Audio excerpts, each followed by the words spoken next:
A short while ago, Rockstar Games announced on their Twitter page that they were releasing the debut trailer for the next Grand Theft Auto game, and since then, the gaming community has been lit, wondering about what exactly it is we'll see.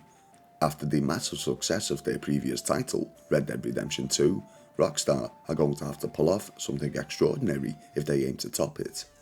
There are many things that make Rockstar titles so incredible, and if they play it smart, they will use these aspects in the upcoming GTA, which brings us to today's video. Welcome, you're listening to Phil of Philby Gaming. If you enjoy the following, you all know what to do, and if you're new here and not already subscribed to the channel, please consider doing so, as we're almost at the huge milestone of 10,000 subscribers. Without further delay, let's begin with what we came here to see. 15 things that need to return in the next Grand Theft Auto. Back in 2004, GTA San Andreas upped the game by allowing us to finally customize our protagonist, CJ. We were able to alter not only the individual items of clothing from a wide selection, but change hair and beard styles too. On top of this, CJ's physique could be set to exactly how you preferred, which in turn affected the control of the character. Unfortunately, in Rockstar's later release of Grand Theft Auto 4, many of these features were stripped. The barber shops and the weight system, as well as the attire options, were cut down severely. Thankfully, they all made a return in Red Dead Redemption 2, being even more customizable, plus a few new additions such as how exactly the character's clothing was worn. Pastimes have been popular in Rockstar's titles since the early days, such as the pool tables of San Andreas, the bowling of GTA 4, the golf in GTA 5, and the car games of Red Dead Redemption 2.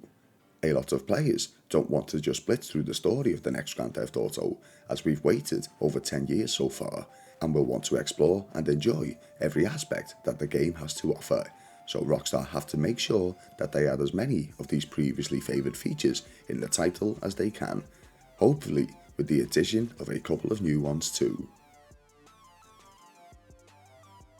One of the features in Red Dead Redemption 2 that saw a vast improvement over the other Rockstar Games titles was the NPC Interactions. This really began with GTA San Andreas, where CJ could respond negatively or positively to NPCs, but truly advanced in RDR2 with the greet and antagonize option, as well as robbing passers-by and the ability to intimidate. One of the more featured interactions in Red Dead 2 is the greet, antagonize ability, which if you haven't tried yet, I suggest you give it a whirl. It's definitely something that the next Grand Theft Auto installment should include. In San Andreas, CJ could take dates to local bars and enjoy a couple of beers.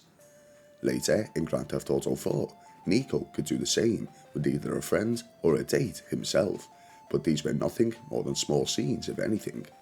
When the Red Dead Redemption series launched, Rockstar had advanced this feature, allowing the player as either John or Arthur to walk into a saloon and head to the bar. This was such a small feature that added a more authentic feel to the titles, and hopefully it's something we'll get to see once more. One thing that always seemed to lack in the Grand Theft Auto titles was the ability to access most buildings. This changed somewhat in GTA 4 when players went back to Liberty City, but not by a great deal. When RDR2 dropped, this improved substantially. Not only were we allowed access to a lot more building and structures, but each one had its own story to tell. Whether it be the tragic tale of a violent end, such as the bear attack in Veter's Echo or the mysterious cauldron in Amberino, each came with a tale that often begged more questions than answers. One of the more popular accessibilities in Red Dead Redemption 2 was the player's ability to reminisce through the pages of Arthur Morgan's personal journal. In this, he will keep detailed accounts of his life and interactions throughout his time following the Blackwater ferry heist.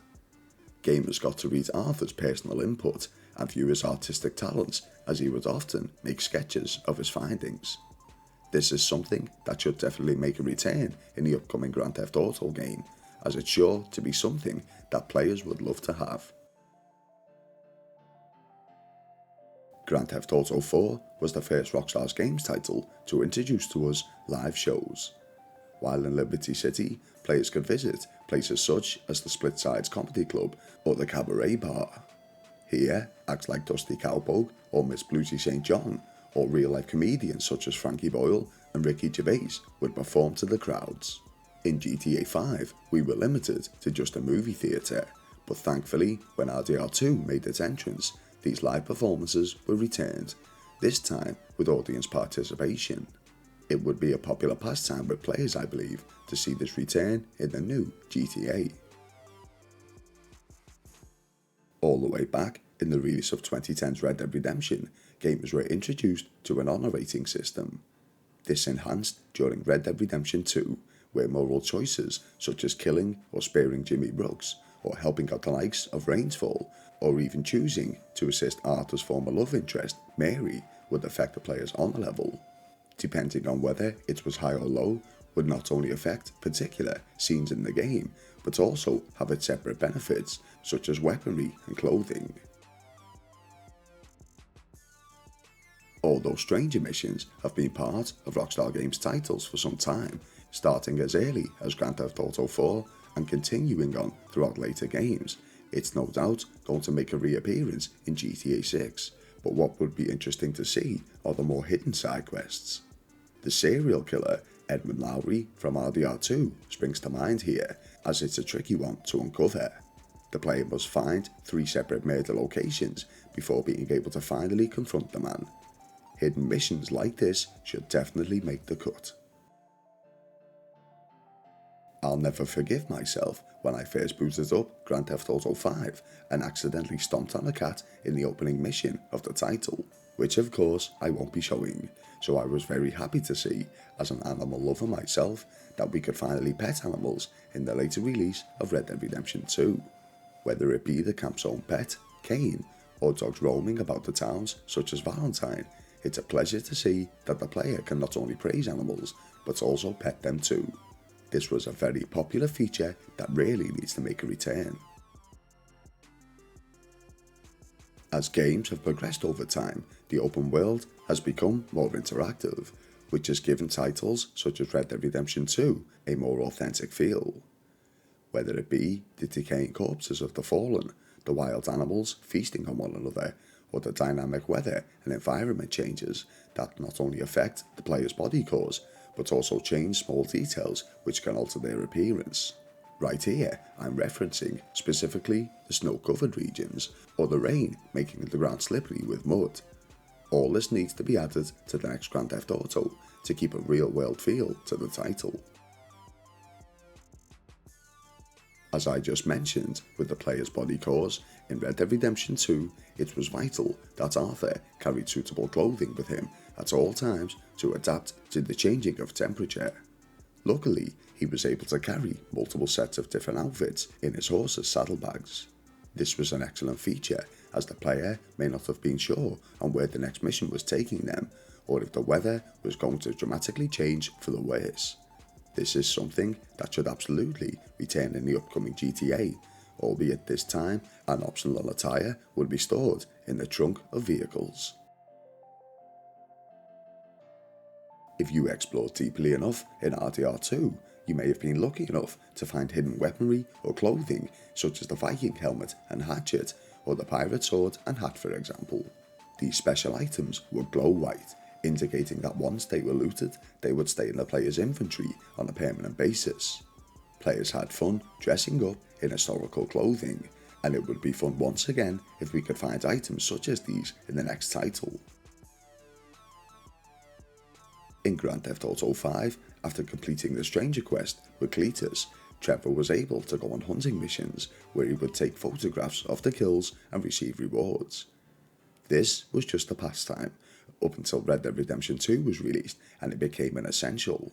The camp needed food and it was Arthur's duty to provide. With it being more advanced, detailing the quality of the pelts, plus specific skins and pelts providing what was needed for specially crafted items of clothing from a trapper, this needs to make a return of some sorts, possibly as a side activity or something. Lastly today, in order for the upcoming Grand Theft Auto title to succeed the likes of GTA 4 or Red Dead Redemption 2, it needs to blow us away with its story. Although the likes of GTA 5 and San Andreas had great stories, GTA 4 and RDR2 were much better. The story of Nico from poor to rich and the tale of a dying Arthur Morgan trying to stay loyal to a broken family. These characters are going to have to be in depth too, just as they were in the previous titles, making us actually feel something for them. Will the next GTA be able to top the previously told stories? It remains to be seen. What features from previous Rockstar Games titles do you believe should return in the upcoming Grand Theft Auto title?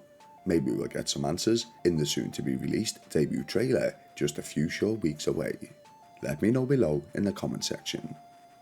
If you guys enjoyed today's video, you all know what to do, and if you're new here and haven't subscribed already, please consider doing so. I have recently launched a second non-gaming channel in which I tell the stories of real life crimes. If that's something you think you'd enjoy, make sure to check out Shocking True Crimes. You'll find the link to this in the video description below, along with any and all social medias you may need. Thank you all for watching. You've been listening to Phil of Phil Be Gaming, and I'll see you in the next one.